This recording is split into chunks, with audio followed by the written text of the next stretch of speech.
छम्मक छल्लो, क्या नाम है तेरा? मुमताज। आहा, चल ताजमहल बनाते हैं। रोकड़ा है? कितनी लेगी? 3000। 3000 तो बहुत है रे। अबे झंडू, ताजमहल बनाने की बात करता है और तेरे पास 3000 भी नहीं है। चल निकल यहाँ से। अरे अरे नाराज क्यों हो रही है? चल 1000 देता हूँ। मैं क्या तुझे 1000 वाली लगती हूँ? एक बार सही से देख तो मुझे। 3000 लेती हूँ लेकिन मजा 30,000 का देती हूँ। तो 1000 लेके 10,000 का मजा देना, मुझे चलेगा। अबे झुमरू, निकल यहाँ से। बड़ा आया, 1000 रुपए में ताजमहल बनाएगा। जा यहाँ से।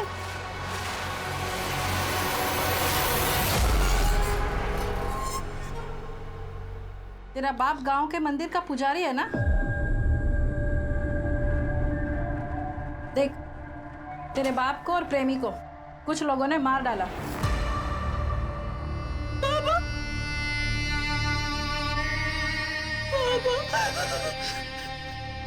देख, तेरे जैसी अनाथ नौजवान लड़की को दुनिया वाले नोच खाएंगे।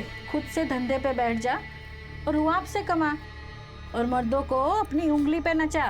नहीं, मैं मर जाऊंगी, पर ये गंदा काम कभी भी नहीं करूंगी। तेरे जैसी मना करने वाली लड़कियों को जिंदा गड्ढों में गाड़ देते और पुलिस को कंकाल तक नहीं मिलता। सोच ले।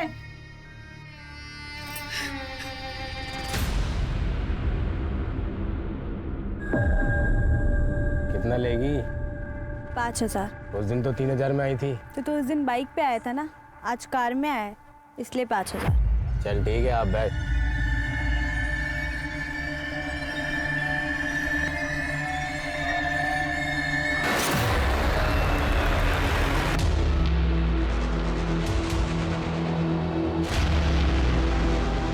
कितना छापा?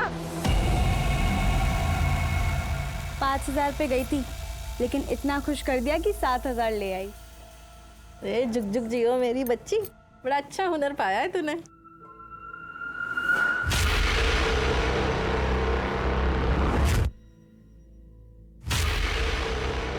ऐसा कैसे हो सकता है?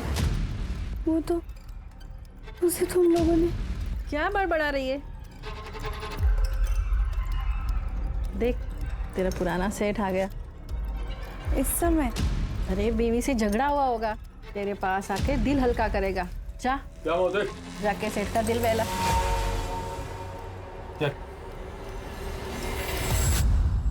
अगर किसी की पत्नी गायब हो जाती है, गुम हो जाती है, तो जमीन आसमान एक कर देता है। पर तुमने तो कोई खास खोजबीन भी नहीं की अपनी पत्नी की। सर अब क्या बताऊं, मेरी पत्नी खोई नहीं है, वो किसी के साथ भाग गई है सर। ये क्या हो रहा है?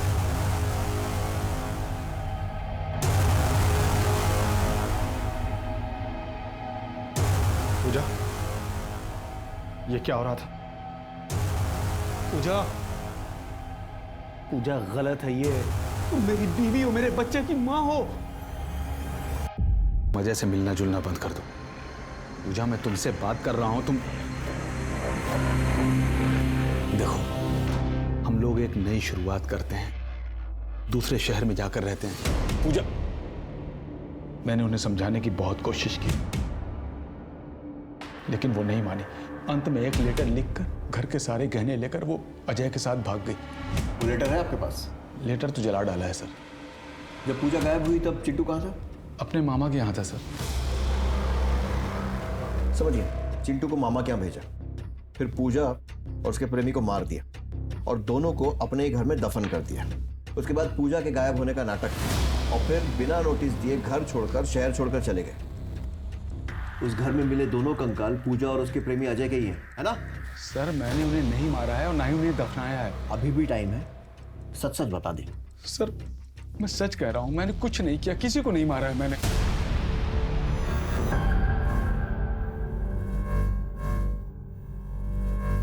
लगता है इन्हें किसी बात का गहरा सदमा लगा है।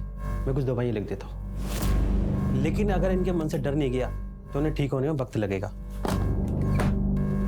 पुणे में कंकाल आ रहे हैं, उसे मायके जाने की परमिशन दीजिए। ये रहा सर डॉक्टर का सर्टिफिकेट। आपको पता है ना आपके घर में कंकाल मिले हैं? 2, जब तक इन्वेस्टिगेशन पूरी नहीं हो जाती कोई कहीं नहीं जाएगा। मैं रुकता हूँ ना सर यहाँ पर। वैसे ही मेरी बीवी का उन कंकालों से कोई लेना देना नहीं है सर। अगर होता तो वहाँ खुदवाती ही क्यों? ठीक है, उनको जाने की परमिशन दे रहा हूँ, लेकिन तुम शहर छोड़कर कहीं मत जाना। Okay sir. सर कंकालों की पोस्टमार्टम रिपोर्ट आ गई है सर। पहला कंकाल आदमी का है और दूसरा किसी औरत का। उनकी एज और टाइम ऑफ डेथ? सर इसको समझना थोड़ा कॉम्प्लिकेटेड प्रोसेस है, इसमें थोड़ा टाइम और लगेगा। रिक्वेस्ट करो, देखो जल्दी कर सकें तो।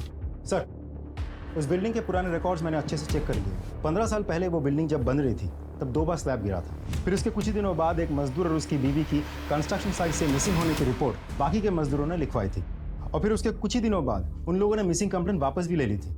ये सब जानने के बाद उस समय के पीआई को जब शक हुआ और उन्होंने इन्वेस्टिगेट करना शुरू किया तो पता चला कि बिल्डर ने जबरदस्ती मजदूरों को मिसिंग रिपोर्ट वापस देने के लिए मजबूर किया था। 2 बार बिल्डिंग का स्लैब गिरा और उसके बाद 2 मजदूर, एक आदमी एक औरत गायब हो गए। कहीं ऐसा तो नहीं है कि किसी अंधविश्वास के कारण बिल्डर ने कुछ बली वली वाला कांड किया हो?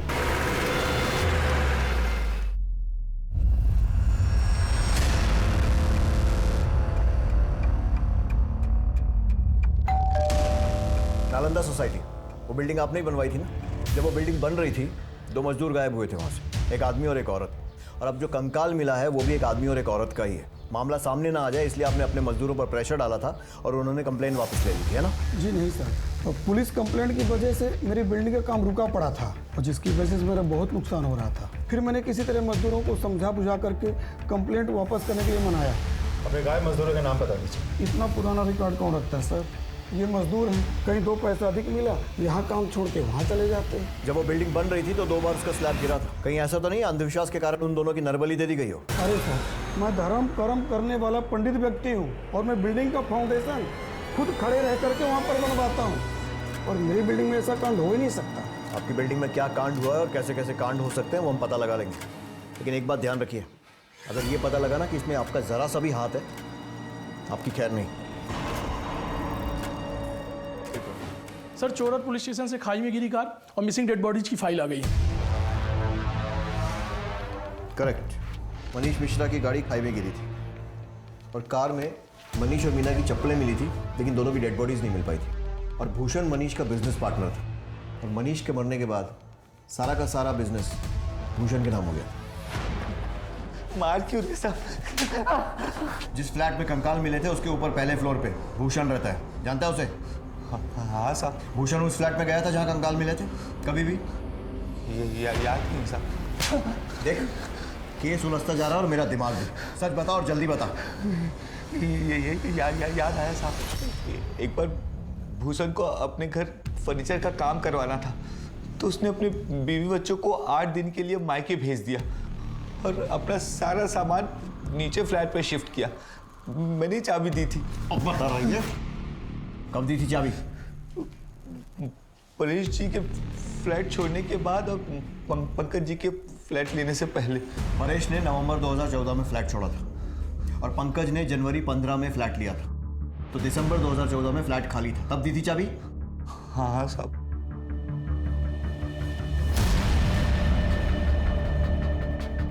मनीष और मीना मिश्रा की गाड़ी भी दिसंबर 2014 में ही खाई में गिरी थी। टाइम तो मैच हो रहा है। सर, हो सकता है भूषण ने ही मनीष और उसकी बीवी को मार के उस फ्लैट में दफना दिया हो। भूषण को लेकर आओ।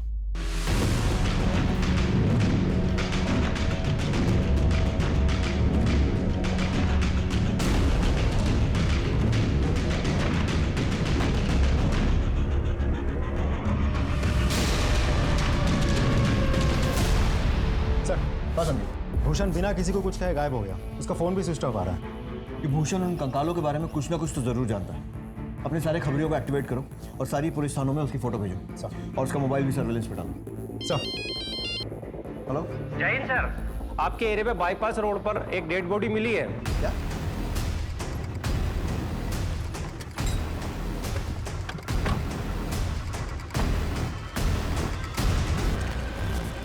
अच्छा मौसी, एक काम था। देख, धंधा छोड़ के जाने की बात छोड़ के कुछ भी मांग, तेरे लिए जान भी हाजिर है।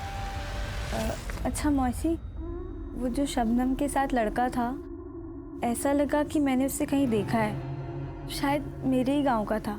आप जानती हैं वो कौन था? यहाँ पे आने वाला कोई भी इंसान अपना सही नाम नहीं बताता, पर हाँ, वो अपना नंबर देके गया है ताकि वो दूसरी बार आए तो एडवांस बुकिंग कर सके। रुक, मैं तुझे नंबर देती हूँ। जा।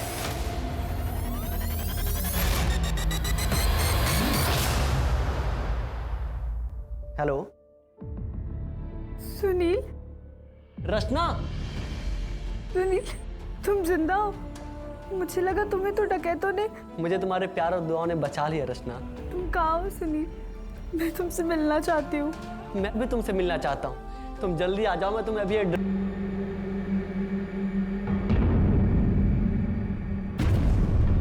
अरे रचना, कहाँ जा रही है तू? प्लीज मुझे जाने दीजिए। मालकिन को क्या जवाब दूंगा? क्या छिपा रही है? नहीं। क्या छिपा रही है? पैसे चोरी करके भाग रही है तू? नहीं नहीं नहीं। चल दिखा। अरे चल। अरे छोड़ के गई।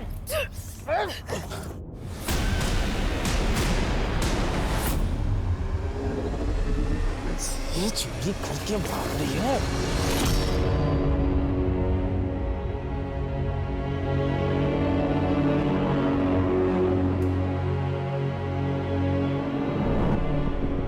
Sir Paresh Indore palace hotel में रुका था, वहाँ का सीसीटीवी फुटेज मिल गया सर। परेश इस आदमी के साथ बाहर निकला और उसके बाद परेश का मर्डर हो गया। पता लगाना पड़ेगा ये आदमी कौन है। अपने पैन डेटा, आधार डेटा और हमारे रिकॉर्ड्स सबसे चेक करो, कहीं ना कहीं से तो उसकी कुंडली जरूर निकलेगी।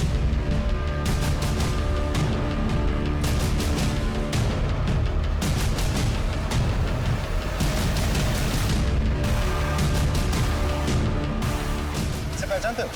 हाँ सर, ये तो कमलेश है। कहाँ रहता है ये कमलेश? यही पुरानी मंदिर के पीछे वाली गली में।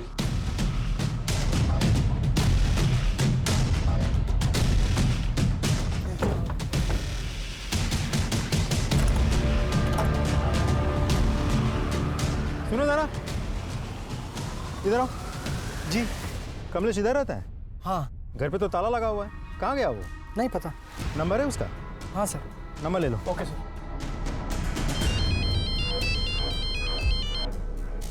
हाँ संदीप। सर, कमलेश तो गायब है, उसके घर पे ताला लगा हुआ है, लेकिन उसका नंबर हाथ लग गया। उसका फोन सर्वेलेंस पे डालो और ट्रैक करने की कोशिश करो। सर। हाँ संदीप। कमलेश का नंबर ट्रैकिंग पे डाल दिया है। कंट्रोल रूम बहुत जल्द उसका लाइव लोकेशन हमें अपडेट करेगा। काफी टाइम लग रहा है। लेकिन सर, भूषण को ट्रैक कर लिया, हमारी टीम उसे पकड़ के लेके आती होगी। बिना किसी को बताया गायब, किस बात का डर था? हमारी पूछताछ का। मैंने लोन लिया था और साहूकार मुझे परेशान कर रहे थे। तुम अपने दोस्त के घर चला गया था और सर मैंने अपना फ़ोन बंद कर लिया था। मैंने सोचा सर सब कुछ ठीक होगा और पैसों की जुगाड़ होगी तो मैं वापस आ जाऊंगा। दिसंबर 2014 में तेरे पार्टनर मनीष की गाड़ी खाई में गिरी, लेकिन उसकी और उसकी बीवी की डेड बॉडी नहीं मिली, सिर्फ कार मिली। और दिसंबर 2014 में ही तूने अपने बीवी बच्चों को बाहर भेजकर फर्नीचर बनाने के बहाने अपना सारा सामान नीचे वाले फ्लैट में शिफ्ट किया। तूने मनीष और मीना को मारा और उसके बाद उन्हें उस फ्लैट में दफनाया। देखिए सर, मैं आपसे बोल चुका हूँ, ना मैंने मनीष को मारा और ना ही मैंने मीना को मारा सर। सर मेरी बात सुनिए सर, एक बात बताइए, मैं आपसे क्यों झूठ बोलूंगा? सर मैं सच बोल रहा हूँ, मैंने मनीष मीना को नहीं मारा और ना ही मैंने उस फ्लैट में उनको दफनाया। मेरी बात पे यकीन कीजिए सर प्लीज। सर, कमलेश का नंबर ट्रैक हो गया।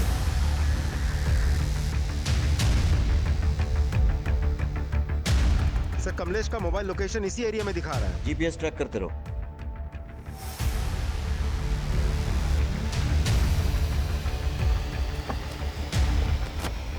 सर, लोकेशन तो यहीं कहीं दिखा रहा है। आसपास तलाशी लो। एक काम करो, इसका नंबर डायल करो। दिखाई दिया था। इसके बाद परेश का मर्डर हो गया था। पता लगाना पड़ेगा ये कमलेश है कौन, और ये भी कि इन तीनों को मारने वाले अलग अलग लोग हैं या फिर ये तीनों केस एक दूसरे से जुड़े हैं और हत्यारा कोई एक ही है। सर, हो सकता है गौरव और कमलेश के लाइफ से हमें कोई सुराग मिल जाए। इन दोनों के फोटो सारे पुलिस स्टेशन में सर्कुलेट करवाओ और डिटेल्स निकालो। पहले परेश और उसके बाद गौरव की हत्या ने एक नया सवाल खड़ा कर दिया था कि क्या कंकालों से जुड़ा कोई शख्स इन दोनों की हत्या का जिम्मेदार है, और अगर है तो उसकी वजह क्या है? गौरव की किसी से कोई दुश्मनी थी या फिर किसी ने कोई धमकी वगैरह दी हो? वो एक दिन अचानक मार्केट से घबराए हुए घर आए थे। क्या हो गया? आप इतने परेशान क्यों लग रहे हैं? नहीं कुछ नहीं। मैंने पूछा भी था लेकिन उन्होंने कुछ जवाब नहीं दिया। उनकी फैमिली में और कौन कौन है? कोई नहीं है सर, वो अनाथ थे। बचपन में ही उनके माता पिता का स्वर्गवास हो गया था। उन्होंने बोला था कि किसी अनाथ आश्रम में वो पले बड़े हैं। उस अनाथ आश्रम का नाम मालूम है आपको? नहीं पता सर। देखिए, गौरव की बॉडी हम आपको पोस्टमार्टम के बाद ही दे पाएंगे, अभी आप जा सकते हैं। पता करो कि गौरव कौन से अनाथ आश्रम में था, क्योंकि अगर वो वहां था तो गवर्नमेंट एजेंसीज के पास उसके सारे रिकॉर्ड्स हैं। हेलो, क्या? ठीक है।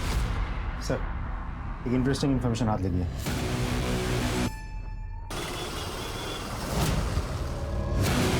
जी ऐसे छूटा? भोपाल सेंट्रल जेल में था सर, और पिछले महीने ही छूटा। कुंडली निकालो इसकी। गौरव से आपकी शादी कब हुई थी? सर 2 महीने पहले। लव मैरिज थी या अरेंज? अरेंज। बता सकती हैं शादी फिक्स किसने करवाई थी? सब मैं गरीब परिवार की लड़की हूँ। गांव के पुजारी राघु चाचा ने हमारी शादी तय की थी।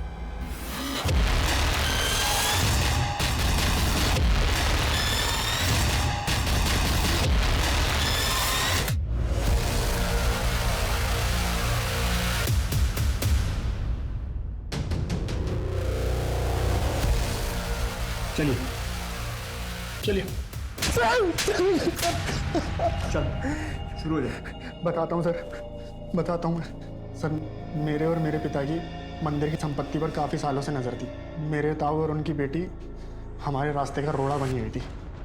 रचना को ठिकाने का लगाने के लिए मेरे पिता ने उसके बालों में जटा बनाई और मंदिर की पुजारन न बनने के बजाय उसे दासी बनने पर मजबूर किया। रचना अपने प्रेमी सुनील के साथ डकैतों का बहाना करके गांव से भाग जाना चाहती थी। वो सुनील मेरा पालतू था, उसने मुझे पूरा प्लान बता दिया। फिर मैंने नहले पे धैला फेंका सर। मंदिर की मूर्ति मांगी, मैंने सोचा कि ये पीतल की पुरानी मूर्ति में रखा ही क्या है, और मैंने दे दी उसको। फिर एक दिन मुझे सुनील का फ़ोन आया और उसने मुझे बताया कि रचना जिंदा है, और तब तक मुझे पता चल चुका था कि मूर्ति बहुत कीमती है।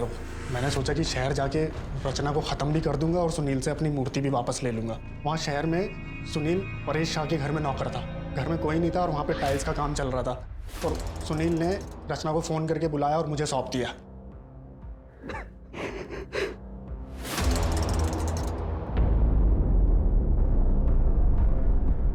प्रसाद, तुम यहाँ? तुझे अपने रास्ते से हटाने का अधूरा काम पूरा करने आया हूँ। तुमने इसे यहाँ बुलाया जिससे मैंने इतना प्यार किया? मुझे तुम्हारी शक्ल भी नहीं देखनी है। इनका इस तरह गायब हो जाना शक के घेरे में आ सकता था, तो मैंने परेश शाह के लौटने का इंतज़ार किया और उससे मिला। उसको ये बोला कि मैं सुनील का बड़ा भाई हूँ और सुनील बहुत ज़्यादा बीमार हो गया, तो मैं उसे गांव ले जाने के लिए वापस आया हूँ। मैं वहाँ से तुरंत निकल गया, ये सोच के गया कि इस घर को या तो मैं किराए पे लूँगा या फिर खरीद लूँगा, जिससे कि मूर्ति मेरे हाथ में आ जाए। परेश और कमलेश को कैसे मारा? सर सुनील ने मुझे बताया था कि उसका मालिक परेश शाह हर साल 2 बार तीर्थ यात्रा पर जाता है। तो सर उसकी गैर मौजूदगी में मैं चोरी छुपे उसके फ्लैट में घुसा और मूर्ति खोजने लगा। कौन है? सर जब रात को मैं मूर्ति खोज रहा था तो कमलेश, जो वहाँ पहले वॉचमैन था, उसने मुझे देख लिया। सर मैंने उससे बहुत मिन्नतें की, उसे पैसे देने की कोशिश की और वो सर मान गया। उसने मुझसे पैसे लिए और चुप रहने का वादा किया। मुझे मूर्ति पाने का बहुत जुनून था सर, मुझे वो मूर्ति चाहिए थी। मैंने अपना नाम बदला, शादी की, और गौरव नाम से उस फ्लैट में रहने लगा जहाँ पे मूर्ति दफन थी। मैंने उस घर में रहते हुए उस जगह को आइडेंटिफाई कर लिया था जहाँ मूर्ति थी, और सर मैं मुंबई गया, उसका सौदा करके आया। लेकिन इसी बीच मेरी बेवकूफ़ बीवी ने मेरे ही गड़े हुए मुर्दे निकलवा लिए। इसी बीच आपने परेश शाह को पूछताछ के लिए बुलाया, और परेश को वो कमलेश, उसका पुराना वॉचमैन भी मिला, और उसने उसको सब कुछ बताया कि मैं उस फ्लैट में घुसा था चोरी छुपे। परेश के दिमाग की बत्ती जल गई, उसने मुझे बुलाया और पूछताछ की। सर मैं और देर नहीं करना चाहता था। मैं सामान लेने के बहाने उस फ्लैट में गया और मूर्ति निकाली, और परेश को मिलने के बहाने बुलाया और उसको वहीं मार दिया। फिर मैंने सर कमलेश को मारा, क्योंकि मैं कोई गवाह और कोई सबूत नहीं छोड़ना चाहता था। इसलिए मैंने सर कमलेश को वहाँ जलाया, गौरव की आईडी वहाँ फेंकी, जिससे लगे कि गौरव मर गया, और सर मैंने मूर्ति ली और गाँव चला गया। बाकी की सारी उम्र जेल में सड़ेगा। मुझे माफ कर दो सर। रचना के साथ जो हुआ वो हमारे समाज की पिछड़ी हुई मानसिकता को प्रदर्शित करता है। रचना ने एक बड़ा सपना देखा, मंदिर की पुजारन बनने का, देवी माता की सेवा करने का, पर उसका ये सपना मंदिर की संपत्ति पर नजर गड़ाए लोगों को रास न आया।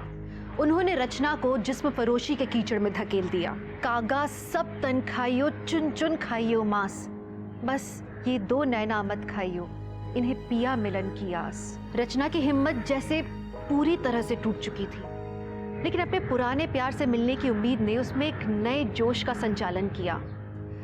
जिसमें फरोशी के धंधे से छुटकारा पाकर पहुंच गई सुनीता अपने सुनील के पास। लेकिन प्यार के नाम पर उसे सुनील से क्या मिला? सिर्फ धोखा। सोचिए, अगर रचना और उसके पिता सतर्क होते तो उसके चाचा और चचेरे भाई मंदिर को हथियाने में कभी सफल नहीं हो पाते। उनका व्यवहार दस्तक था, आने वाले संकट का। रचना अगर आंख मूंद कर सुनील से प्यार न करती तो उसे कभी धोखा नहीं मिलता। वहीं परेश को भी खतरे की दस्तक मिली थी जब उन्हें कमलेश ने गौरव के बारे में बताया था। अगर वो लालच न करके सीधे पुलिस के पास जाते तो आज वो जिंदा होते। तो चलिए, मैं दिव्यांका त्रिपाठी दहिया अब लेती हूँ आपसे विदा। कल फिर मिलूंगी आपसे एक नए केस के साथ। देखते रहिए क्राइम पेट्रोल, सतर्क, विमेन अगेंस्ट क्राइम। एक औरत पे वार, अब हर औरत का भार। कैसे लोग हैं ना बाबा, मंदिर में चोरी करने आ जाते हैं। ये बेटा, मंदिर में सैकड़ों साल पुरानी माता की मूर्ति है, साथ में ढेर सारे गहने भी हैं। जरूर वही चुराने आया होगा। वो तो अच्छा हुआ कि तूने आज मंदिर की लाज रख ली। बस माता का आशीर्वाद है बाबा। सो तो है बेटा, लेकिन हम सब कुछ माता के भरोसे छोड़ के विश्राम तो नहीं कर सकते ना। मैं आज से यहीं बाहर सोऊंगा ताकि चोर उचकों पर नजर रख सकूं। आजा, आजा।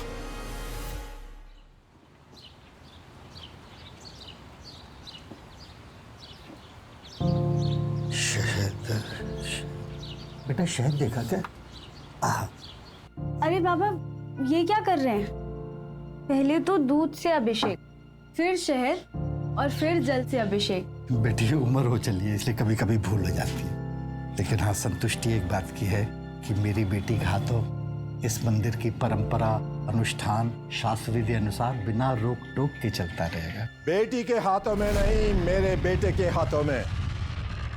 देखिए भाई साहब, ये जो धर्म कर्म की बातें होती है ना, ये बेटे के चौड़े कंधों पर ही टिकती हैं, बेटियों की नाजुक कलाइयों पर नहीं। भाई साहब, मुझे कल पता चला कि मंदिर में चोरी होते होते रह गई। अब देखिए, आपकी उम्र हो चली है, आपके कोई बेटा भी नहीं है, इसलिए मंदिर और यहाँ का विधि विधान मेरे बेटे को सौंप दीजिए।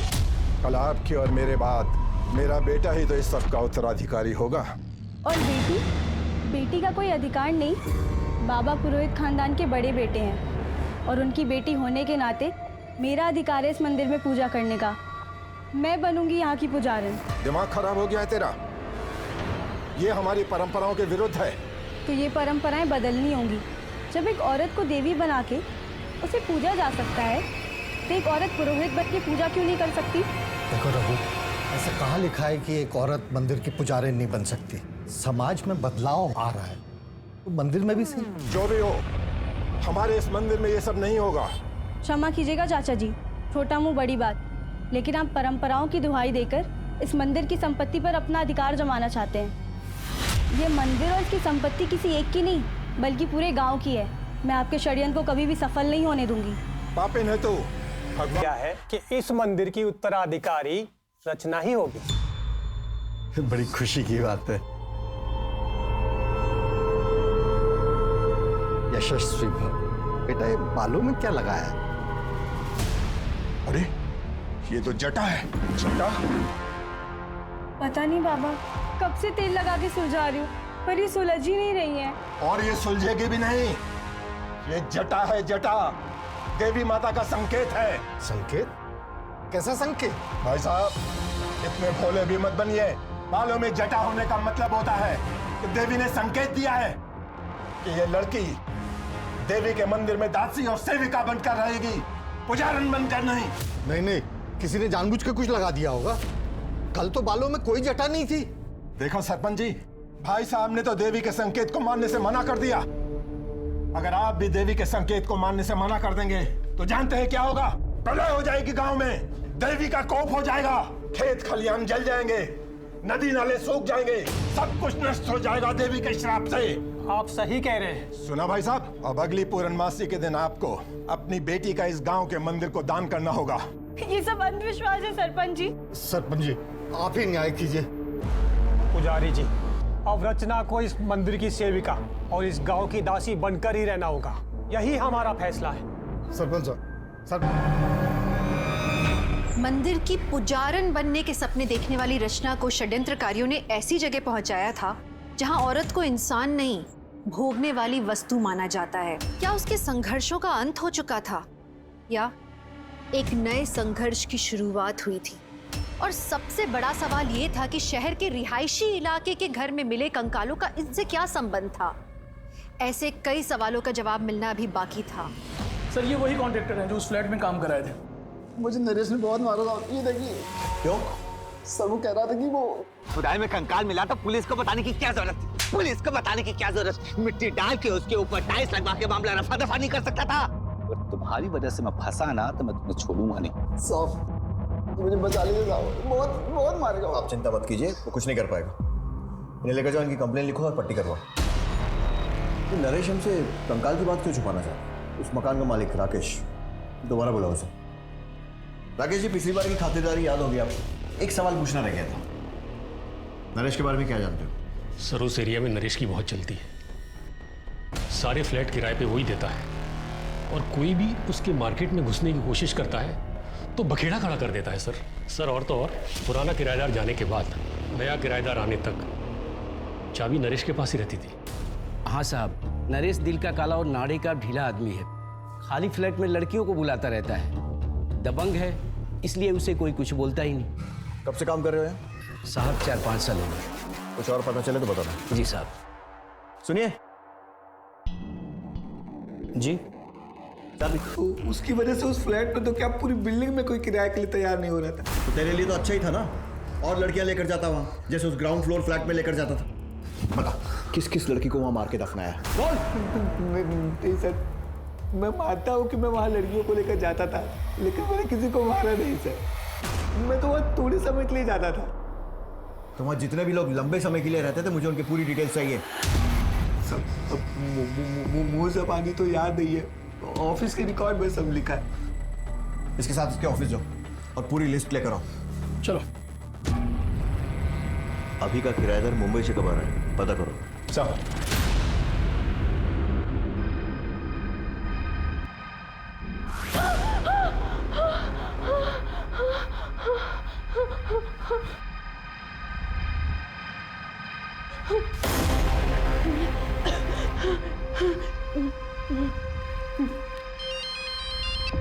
हेलो। हेलो, मुझे बहुत डर लग रहा है। आप कब आ रहे हो? तू टेंशन मत ले, मैं कल सुबह की पहली फ्लाइट पकड़ते ही आ रहा हूँ भोपाल।